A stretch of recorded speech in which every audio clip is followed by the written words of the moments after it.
Dhamma practice. We are like a chicken, that's all. The chicken's born, has chicks, and spends its day scratching around in the dirt. And then, in the evening, it goes to sleep. In the morning, it jumps down to the ground and starts scratching around again. And then, in the evening, it goes to sleep again. Is there any point to it? No. We are like chickens, like creatures with no wisdom. The owner comes every day with food. He takes hold of the chicken and lifts it up in his arms to look at. The chicken thinks the owner's being affectionate. As for the owner, he's thinking, it's getting heavy. How much does it weigh? Is it up to 2 or 3 kilos yet? The chicken doesn't know what's going on. The owner brings it rice to eat, and it's happy. It thinks the owner loves it. It eats it all up, gets fat and thinks it's got it made.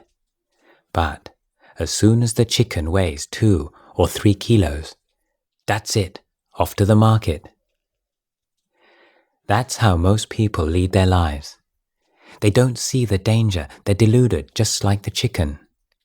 The owner takes the chicken off to the market.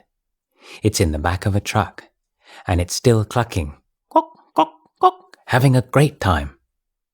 Then the car reaches the market, and the owner sells the chicken to a Chinese stall owner. The chicken still doesn't suspect anything. The Chinese guy tears the feathers off its neck, and the chicken thinks the guy is grooming it. The chicken is that stupid. It's only when the knife has cut its throat that the chicken realizes, oh, I'm dead. We don't see our own life. We don't know how to remedy our defilements. From the moment that he established Wat Pah Pong, Luang Por began teaching his lay disciples that their responsibilities weren't confined to offering food to the Sangha and making merit. Dhamma isn't something far away, he'd say. It's not something belonging to the monks. Dhamma is the truth of all living beings, and the freedom from suffering is possible for anybody, monastic or lay, who cultivates the Eightfold Path.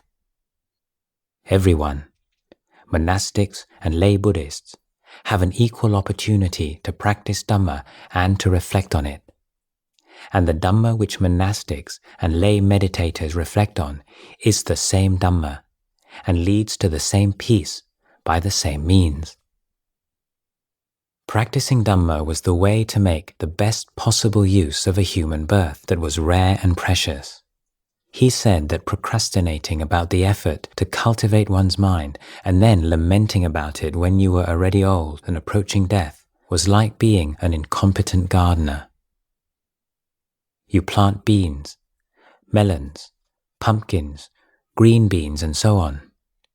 Once they grow up, they mature, and then they go rotten.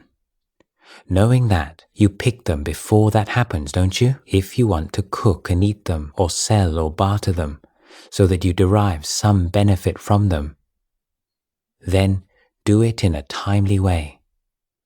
What's the use of sitting around, lamenting when they have gone rotten? On her retirement, Upasika Ranchuan, a highly regarded author and civil servant, left the lay life and went to live in the nuns' community at Wat Pah Pong. In 1983, when it became clear that Luang Por's illness would prevent him resuming his teaching duties, Upasika Ranchuan decided to continue her training under Luang Por's great contemporary, Ajahn Buddhadasa. In later years, she went on to become a widely respected Dhamma teacher. Her life changed direction after listening to the teachings of Luang Por. Like most Buddhists, I'd make merit, listen to Dhamma talks, put food in the monks' bowls, take the precepts and all those kinds of things, and I thought that was enough. I never considered that anything more was required to be a true Buddhist. Then I heard Luang Por give a Dhamma talk for the first time. And I realized that the most important thing that a Buddhist should do is to train his or her mind, and that to do so would be fulfilling the deepest wish of the Buddha. For most of the villagers who came to the monastery every week, their basic meditation practice was chanting. Many of them would memorize the entire Pali Thai chanting book and would chant at home in the morning and evening.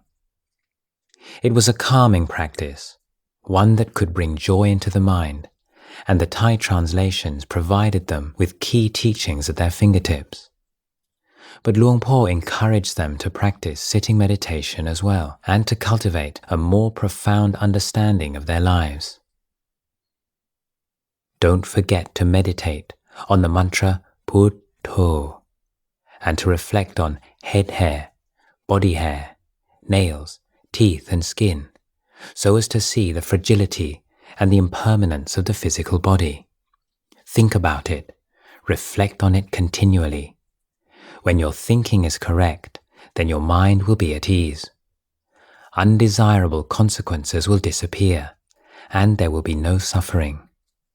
If your thinking is incorrect, suffering will increase.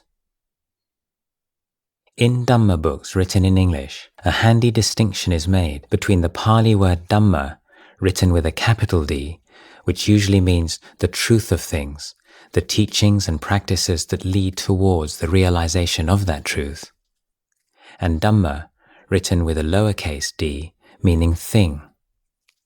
In Pali itself and in the Thai language, however, there is no orthographic means of distinguishing the two, and the pronunciation is identical. In fact, there is an organic relationship between Dhamma, meaning truth, and Dhammas, meaning things. i.e., knowing Dhamma, or truth, is in essence knowing Dhammas, things. Luang Por referred to this frequently when he was trying to bring Dhamma practice down to earth for his audience and emphasize its practicality. The word Dhamma means all things. There is nothing that is not a Dhamma. Dhamma includes all phenomena that make up our body and mind. The Buddha taught us to understand all things that are inside and outside of ourselves. The practices that enable us to do that are called Dhamma. The understanding of these different meanings of the word demands that we understand ourself. If we understand ourself, then we understand Dhamma, because Dhamma lies within us. He said that Dhamma practice, realizing truth, consisted of developing the correct relationship to Dhammas, things. The essential nature of Dhammas, or things, is a constant arising and ceasing. This nature is unaffected by whether or not a Buddha is enlightened. It can never disappear from the world because it is the way things are. Dhamma isn't something that can become extinct. The enlightenment factors are still present, and so are practitioners. The reason you don't get enlightened is because you're still so lax in your practice. Dhamma practice wasn't some esoteric pursuit suitable only for monastics. It was a matter of developing wisdom about your own life. Sometimes, lay people would come to him and say that they couldn't meditate because they were illiterate. Why do you need to be literate? You put your hand in the fire and it's hot. You put it in water and it's cool. Do you understand that much? If you do, you can cultivate the Dhamma. The word Bhavana is monk's language. In ordinary language, we say consider or reflect.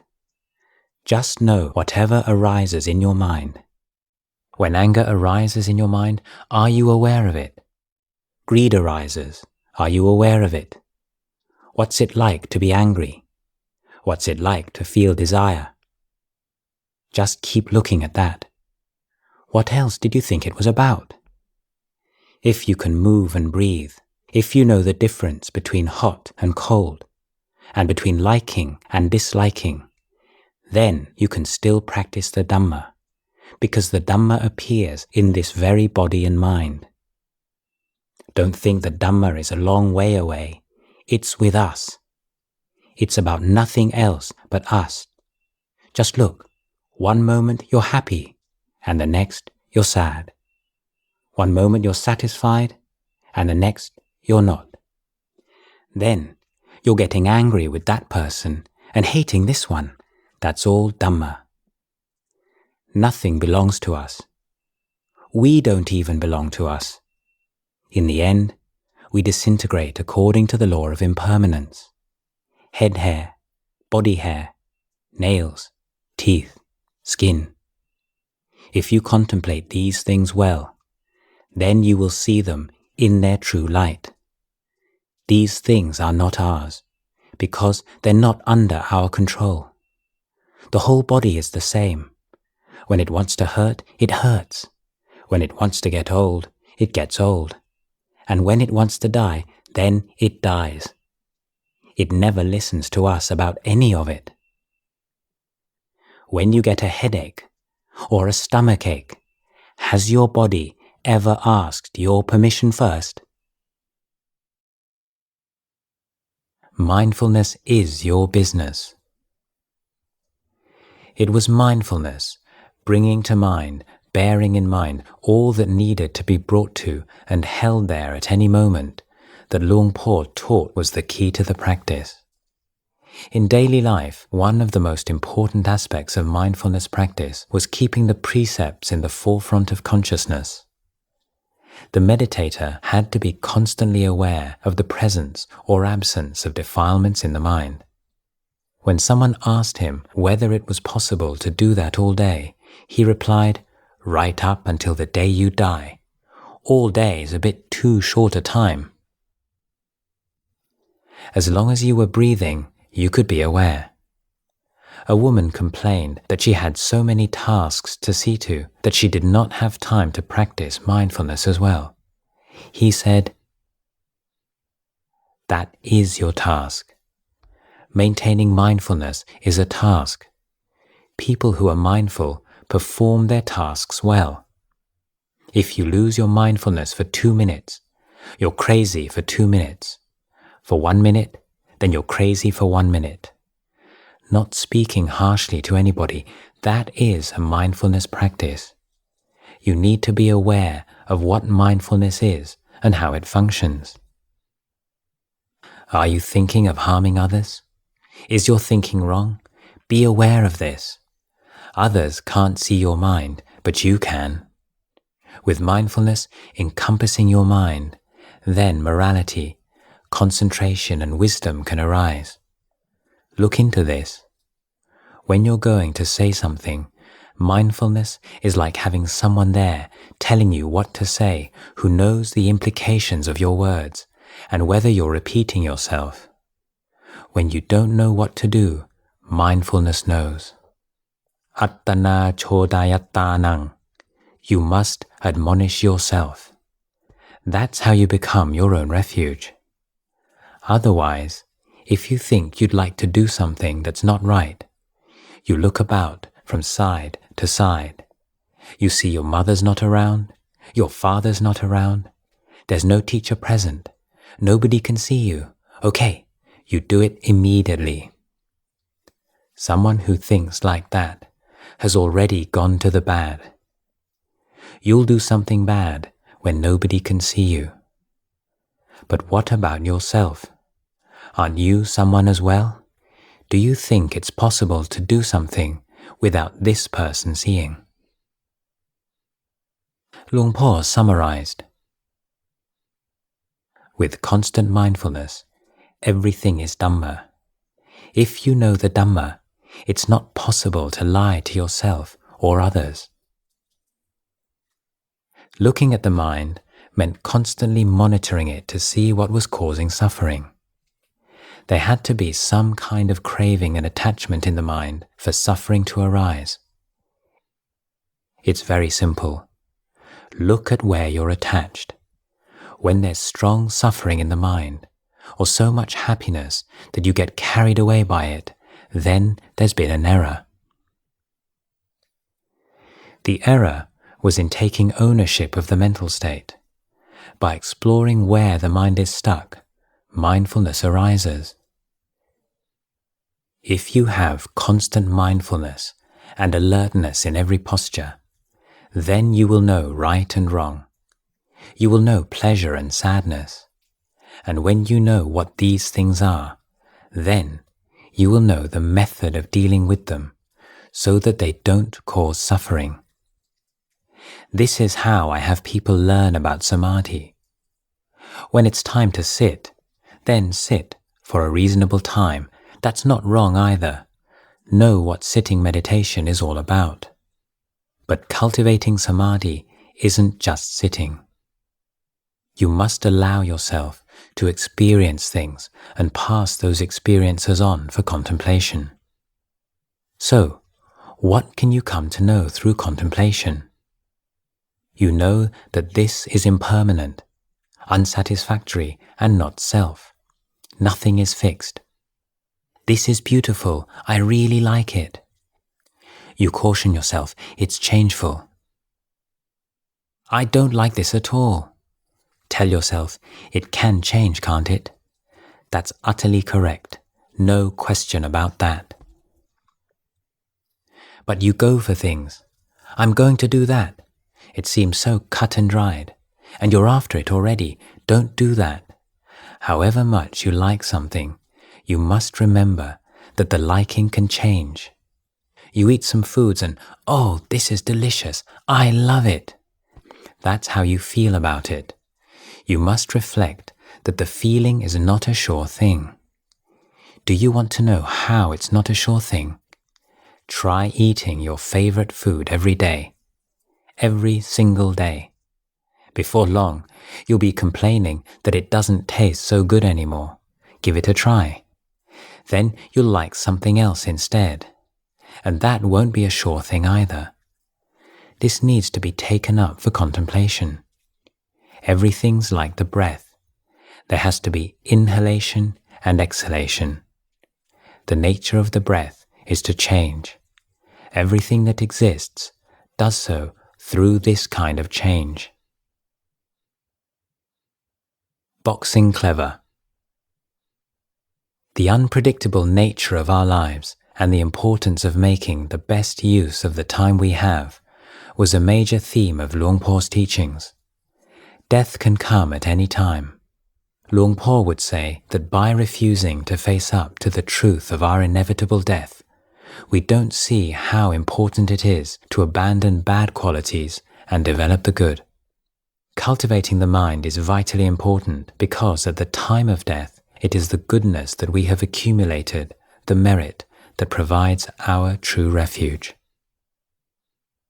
Wealth and property will all be separated from you, but the things which you have built up in your mind will not. If your mind is evil, it will take you on an evil path. If your mind is good, it will take you on a good path. Your possessions can't make you good or bad. Only your mind can do that. Understand this point. Wise people prepare not only for physical death, but also for the small deaths of separation from the loved by reflecting on the truths of life again and again, like boxers training for a fight by working on sandbags. If they've never trained, or if they've never burst the sack of sand with their kicks, then, when they get into the ring, they have their teeth knocked out. When your health goes, or your child dies, or your wealth is lost, then all you'll be able to do is cry because you've never prepared for it. You'll be a boxer who hasn't done his training. You must keep training yourself with the truths of impermanence, suffering, and not self. Constantly reflect on Dhamma. Then, when something happens, you'll recognize it as just an expression of those things, impermanence, suffering, and not self. You won't suffer too much because you'll see it for what it is. Prepare yourself. You can't afford to be indifferent to this. If you were to climb into the ring right now, you'd be knocked straight out of it again. You have to train. Luang Por said losses may be endured without tears and grief when they are seen through the perspective gained by training the mind. When the mind has developed right view, it has an inner refuge and doesn't add any unnecessary pain to the loss. But usually, when there are fires and floods, you allow them to burn and flood your mind as well. When someone dies, you die with them. If that's the case, then you have no place of rest. On another occasion, he compared this perception of impermanence to seeing a drinking glass as already broken. He said that the Buddha could see the broken glass within the unbroken. Anybody who could see the glass as already broken would not get attached to it, because they would recognize it as a temporary configuration of its constituent elements that would eventually shatter. All things should be looked upon similarly as bearing within them their inevitable destruction, including the physical body. This did not mean that being doomed to death, the body is useless and people might as well commit suicide. It means that it was to be put to good purpose as long as it was in a state to do so. The wisdom of enough.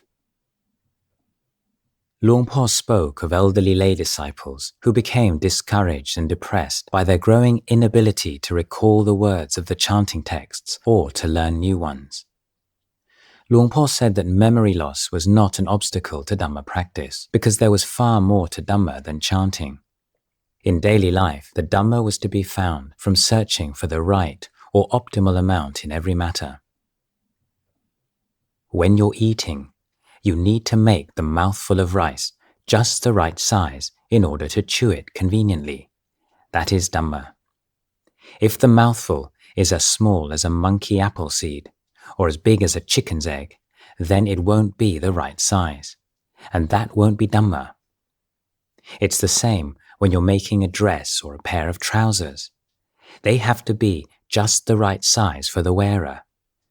Make them too small for the wearer, and he can't put them on.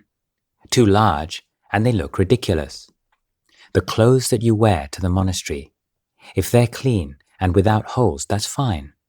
If you're poor, then struggling to find the money to buy more expensive clothes, exceeding your income, just leads to difficulties. Protect your mind from excessive desires for things which you don't need and have no right to. Pursue your desires in correct and appropriate ways. When you get what you want, there's no need to get overly happy about it. And when you lose something, don't get overly sad. Don't allow your mind to get carried away with forms, sounds, odors, tastes, and touch sensations. Know whatever things coming into the mind are making it dull, sullied, and disturbed, and use whatever means necessary to chase them out. This is what it means to practice Dhamma. The mind is most important. Acting well or speaking well depends on the mind. Harmful actions and harmful speech depend on the mind. That's why we need to train ourselves with sitting and walking meditation, and with reflecting on our experience. That's all it is. One of the most enjoyable features of Luang Por's Dhamma talks was his use of everyday words and phrases to convey profound points of Dhamma. One such phrase was "Man ko khe nan le," rendered here as "that's all it is." It's one of those simple phrases that defy easy translation. It's used to deflate, often employed to tell someone who's making too much out of a matter that it's less valuable, less important than they think, that it doesn't affect the main issues at hand, that it is, when all's said and done, a limited, unsatisfactory thing. The nearest parallel English expression might be the dampening, "so what?" I'm going to give you a short, abbreviated teaching to use in your daily life. Everyone inwardly recite, That's all it is. This one phrase is enough to reduce your suffering. Everything leaves us, dies to us. However good and noble, beautiful or ugly things might be, they're all part of the world. You will have to leave them behind when you die. Don't attach to them at all. If you have a responsibility, then fulfill it. If it's your responsibility to make a living in order to look after your family, then go ahead. Make enough to eat, enough to live. Be content with what you can make, a lot or a little. Or if you're unsuccessful, then be at peace with your failure, and then try again. Whatever the case, this mantra, that's all it is always appropriate. Your suffering will naturally recede. That's what it means to live wisely. Whenever you take things up to reflect on them, through this phrase it will all become Dhamma. These words can be used as a tool. Bhavana. Some 5 years or so before the end of his teaching career, Luang Por gave a talk to the lay supporters gathered together on an observance day night. It's a talk on the topic of Bhavana that summarizes much of his teaching on Dhamma practice. Bhavana, or cultivation, means the action of creating or improving. Any effort put into creating or developing goodness and wisdom was bhavana. In fact, giving and virtuous conduct should also be seen as forms of bhavana. He said, in giving, in keeping precepts, there must be Dhamma cultivation at every moment. Even if you give a single lump of rice, or a single pair of trousers, or give just a small amount of anything, you feel happy because you've made a gift of something that belonged to you with no buying or selling involved. After the gift has been made, both the one who gives and the one who receives feel content. Those feelings didn't exist before. The creation of those feelings is called cultivation, bhavana. The benefits of giving did not end with the act itself. He also urged his audience to practice the meditation of recollection of generosity, chaganusati. By bringing to mind one's kind actions in the past, great joy could arise in the mind and suppress the hindrances to lucid calm and wisdom. Cultivation of the Dhamma was to be carried on in every posture. In daily life, the emphasis should be on reflecting on experience in the light of Dhamma. Whether you're working or performing some good action, whatever you're doing, cultivate the Dhamma by reflecting on what's going on. Cultivation doesn't just mean sitting. Standing can be cultivation. Walking can be cultivation. Sitting and lying down can be cultivation. In every posture, it means trying to make your thinking correct. Luang Por used the word thuk tong, translated here as correct, to mean conforming to the nature of things. Thuk tong was an important word for him. On one occasion, he summarized the Buddha's teaching with the words, Dhamma means correctness. By making thinking correct, he was not necessarily pointing to the cultivation of specific correct thoughts, but rather to thinking that was free of defilement, thinking that took into account the realities of impermanence, unsatisfactoriness, and not self. Not harming yourself or others, making whatever you do beneficial, doing only what's correct, speaking correctly, thinking correctly. All the kinds of correctness are the merit that arises from bhavana.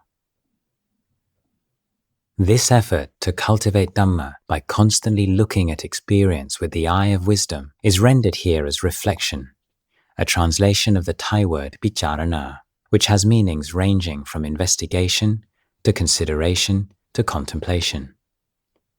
He pointed out to his audience that this power of reflection is not esoteric. Everyone already possesses it to some extent and uses it in their daily life. A lack of it always causes difficulties. Buying, selling, exchanging, whatever you're doing, you have to cultivate. You have to reflect, to consider. Your income is so much. Your expenditure is so much. You need to do this first and then do that. You need to plan things out. It's all Bhavana. Correct Bhavana puts you at ease and makes the mind lucidly calm. Everybody, whether you live in a village, a monastery, wherever you are, if you reflect with a correct understanding of things, then it's Bhavana. The ability to consider things with a clear mind prevented being swayed by negative emotions or consumed by fear. He gave an example of the cultivation of wisdom in daily life by reflecting on experience. I once heard Ajahn Buddhadasa giving a talk on the radio. He said, when he was a boy, he was terrified of ghosts. He would take the cattle out to graze in the morning and return in the evening. On the way home, he would pass a cremation forest, and he would be afraid and would climb up on the buffalo's back. The buffalo would be munching grass indifferently. One day, as he sat there on the buffalo's back, he thought about it. This buffalo is better than me. It's not afraid of ghosts. It's happily chomping away on the grass. It's the one sitting on its back that's afraid of this and that, constantly full of dread. As he considered it, he saw that fear arises from thinking. It's a conditioned phenomenon. Using wisdom in daily life, he explained, is the ability to recognize and reflect on the impermanence of our experience. The wise person takes nothing for granted. Fools assume that tomorrow will be more or less the same as today, and that we will be more or less the same person throughout our life. They are heedless of the truth of things, without perspective, caught up in whatever the present state of affairs happens to be. Wealth, rank, fame, success, none of these things, if gained honestly, were bad in themselves. The problems came when people identified with them too much. The result was a form of intoxication. Don't get drunk on these things. If you can get rich, then get rich. If you can't hold on to your wealth and become poor, then be poor, but don't get drunk on it. Don't be drunk with your poverty, and don't get drunk on your wealth. If you're suffering, don't get drunk on your suffering. If you're happy, don't get drunk on your happiness. If you're young, don't get drunk on your youth. And if you're old, don't get drunk on your old age.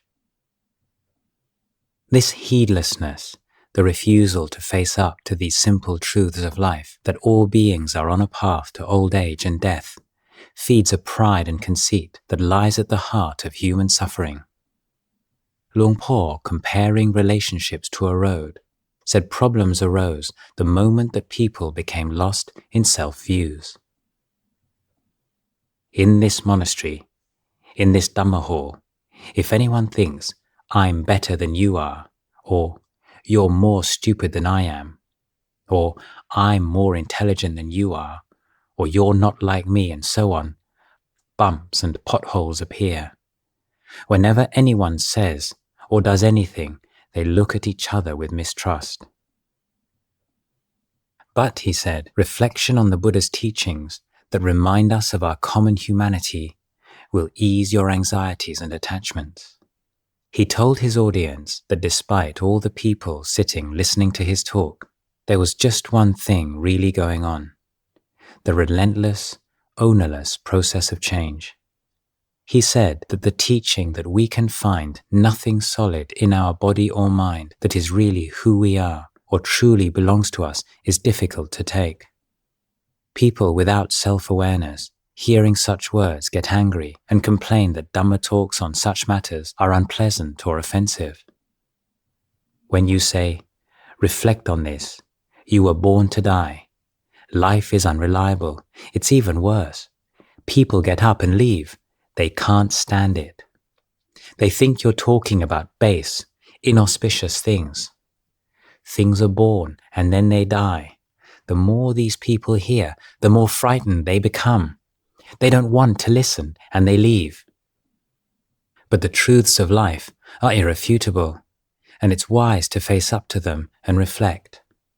The Buddha taught us to cultivate. We are all the same, rich or poor. We're born, we get old, we get sick, and then we die in very similar ways. When you dwell on this kind of Dhamma reflection, then your mind will find an even consistency wherever you go. But as Luang Por would note, most people do not apply their minds in that way. They grasp onto things until they suffer and then carry that suffering around with them without realizing what's happening. He returned to his theme that he was teaching more than a meditation technique. Bhavana doesn't mean sitting cross-legged with your eyes closed. Some people come to the Wat every day, and on the observance day they practice sitting meditation. But as soon as they get home, they throw it all away. They quarrel with their spouse or their children, quarrel with all the people around them, thinking that they are no longer meditating. When they meditate, they close their eyes in order to make merit. But when they finish meditating, the merit doesn't go with them. They just take the demerit. They have no endurance. They are not practicing Dhamma. Actually, this practice can be done anywhere, in the Wat or outside it. It's like studying in a good school. Once you've learned how to read at school, then you can read at home, in the fields or in the forest. You can read in a group, or you can read alone. If you know how to read, you don't have to run off to the school every time. You can read whenever you want. His definition of someone who knows how to cultivate was, when you have wisdom, whether you're out in the fields or you go into the forest, live in a big group or a small one, whether you're blamed or praised, you have a constant, thoroughgoing knowledge of what's going on. And that's what it means to be a cultivator. You have to know the nature of all mental states. When you do, you're at ease. You're someone who knows how to bhavana. You have a single object. Luang Por is using the phrase single object here in an unusual way. Based on the Pali ekaggata ramana, it would usually be used in reference to the development of Samadhi. In this context, Luang Por explained it to mean no entanglement. There is no entanglement with any object because the mind does not grasp at experience as self or belonging to self. Thus, the mind dwelling on a single object does not mean that it's focused on one particular phenomenon, but on the nature of things, anicca, dukkha, and anatta. It is the letting go of attachment to phenomena through seeing their true nature that is correct cultivation. Standing, you must be a cultivator. Walking, you must be a cultivator. Sitting, you must be a cultivator. And lying down, you must be a cultivator. The reason why cultivation must be practiced in all postures is because death can occur in any posture. Cultivation is a preparation for death. If you only cultivate in the sitting posture, what will happen if your death approaches while you are in another posture? The same argument applies to the arising of defilement in the mind. Have you ever been angry while you were lying down, or are you only angry when you sit with your eyes closed? If you're going to depend solely on sitting meditation, then how can you cultivate? Cultivation means a thoroughgoing and comprehensive knowledge of what's going on. The Buddha had us be mindful and have self-awareness, wisdom and circumspection while standing, walking, sitting and lying down, able to see the flawed and unflawed states of mind at all times. That's what it means to be a cultivator. If you have this constant knowledge, then nothing can affect you adversely. The mind is constantly smooth and at ease. The mind is in its normal state. Towards the end of his teaching career, Luang Por read and was impressed by the newly published Thai translations of Chinese Zen masters such as Huang Po. This became apparent in the way in which he began to talk about the distinction between the mind itself and mental states. He started to use terms like original mind, not as philosophical positions, but as a skillful means to be used for looking within. At the end of this talk, Luang Por emphasized that people make a mistake in complaining about their mind being in turmoil. He said that there's nothing wrong with the mind itself. It's naturally at ease. It's the defilements, the craving which are the problem. It was important to separate the two. It's like the leaves in the forest. Normally, the leaves are still. So, when they flutter about, what's the cause of that? It's because of the wind blowing. If there's no wind, then the leaves remain in their normal, still state. Our mind, our original mind is the same. It's naturally at peace and clean. What swings about all the time is a new mind, a false mind, constantly dragged here and there by craving, swinging between pleasure and pain. That isn't the mind itself. Remember this point. When your mind becomes busy and confused, then remember what I'm telling you. This is not your mind. Your mind is free of all this. Its nature is pure and clean. This is a false mind, an untrained mind. Go away and think about this. Then you will know how to discriminate in your Dhamma practice. Don't watch over anything else but your mind. Luang Por said that Dhamma practice meant searching for the natural, original mind. Once that was recognized, then nothing could stir it up. So many people gave up cultivation because they thought their mind was too busy and confused. It was vitally important to know that the mind was never turbulent. The turbulent was the defilements. The practice began and ended in the mind. It was not a matter of starting with generosity and precepts and gradually working up to meditation.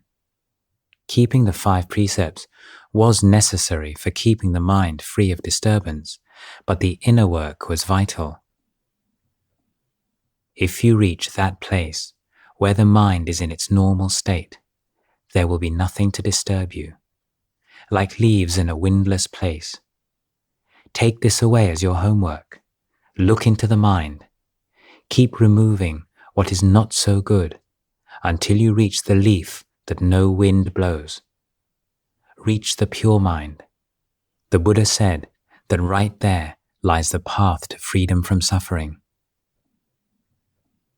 At the end of the talk, Luang Por gave a rousing call for diligence. Life is short and uncertain. Don't waste what little time you have. The days and nights are relentlessly passing.